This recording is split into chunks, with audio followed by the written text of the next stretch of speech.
These cookies crack, melt, and disappear quickly. Rich dark chocolate, soft centers, and a crispy sugar coating. I'm Dom, and today I will show you how I make my chocolate crinkle cookies. Let's begin. We begin with 250 grams of dark chocolate chips, melted until smooth. Into another bowl, we add 100 grams of softened butter and 175 grams of brown sugar.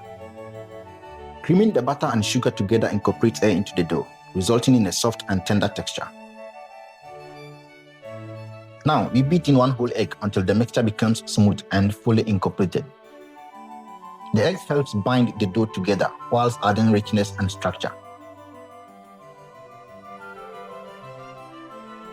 Next, we add 100 grams of all-purpose flour, half a teaspoon of baking powder, and 1/4 teaspoon of salt.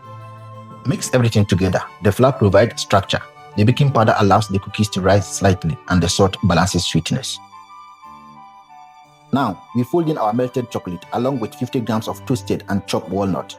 The walnut contributes both crunch and nuttiness. Chill the dough until firm.